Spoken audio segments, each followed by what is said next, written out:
শ্রোতা বন্ধুরা, স্বাগতম আপনাদের প্রিয় অনুষ্ঠান আনন্দধারাতে। আজ আমরা কথা বলবো এক অনন্য বাঙালির পার্বণ জামাই ষষ্ঠীকে নিয়ে। এই জামাই ষষ্ঠীর পেছনে আছে পরিবারের অটুট বন্ধন। আসুন এইসব গল্পে ডুব দিই।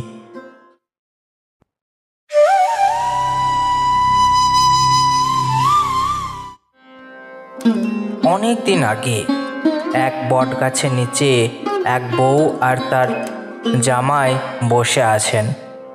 জামাই বেশ খুশি। শাশুড়ি মা নানা পদের পদ সাজিয়ে এনেছেন। মাছের ঝোল, 5 রকম ভাজা, দই, মিষ্টি। আহা, কেবল মনের আনন্দে খাওয়া দাওয়া চলছে।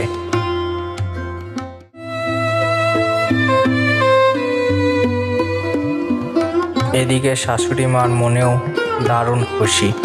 জামাই এলো ঘরে। আঙিনা যেন আলোকিত হয়ে উঠেছে। জামাইকে ভালো মন্দ খাবার খাইয়ে দেওয়ার মধ্যেও যেন এক তৃপ্তি মেলে ধরেছে। এভাবেই বাঙালির ঘরে ঘরে জামাই ষষ্ঠী এর প্রথা।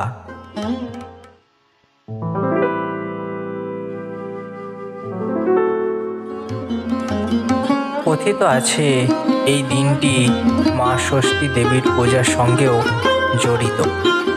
মা ষষ্ঠী মূলত শিশুদের মঙ্গল কামনার জন্য পূজিত হন। আর এই উপলক্ষে মেয়েদের ঘরে জামাইকে নিমন্ত্রণ করা হয়, খাওয়ানো হয় পেট পুড়ে। আর শাশুড়ি হাতে তুলে দেন জামাইয়ের জন্য নানা উপহার, যেমন ধুতি, পাঞ্জাবি, মিষ্টি, আরও অনেক কিছু।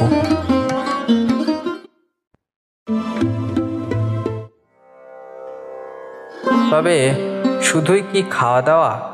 না, জামাই ষষ্ঠীর পেছনে এক গভীর বার্তাও লুকিয়ে আছে। পরিবারকে এক সুতোয় বাঁধা।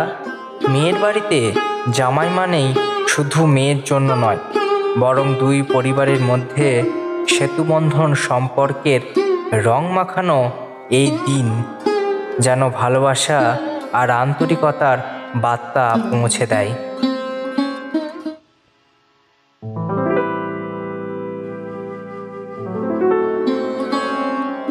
আজও গ্রামে গঞ্জে কিংবা শহরের বাঙালির ঘরে ঘরে জামাই ষষ্ঠী পালন করা হয় আনন্দ উৎসবের মধ্য দিয়ে।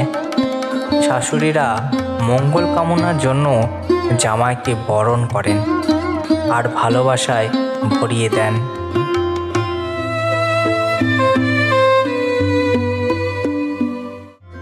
জামাই ষষ্ঠী কেবল একটা উৎসব নয়, এটি একটি সামাজিক বন্ধন যা প্রজন্মের পর প্রজন্ম ধরে বয়ে চলেছে।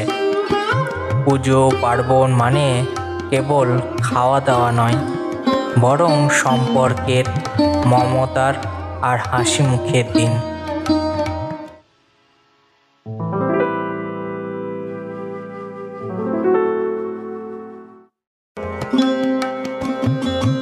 শ্রোতা বন্ধুরা, আজকের গল্প এখানেই শেষ করছি। আবারও আসবো নতুন গল্প নিয়ে। ততক্ষণ পর্যন্ত ভালো থাকুন, সুস্থ থাকুন। জামাই ষষ্ঠীর আনন্দময় শুভেচ্ছা রইল। দেখা হবে নতুন আরও একটি গল্পের সাথে।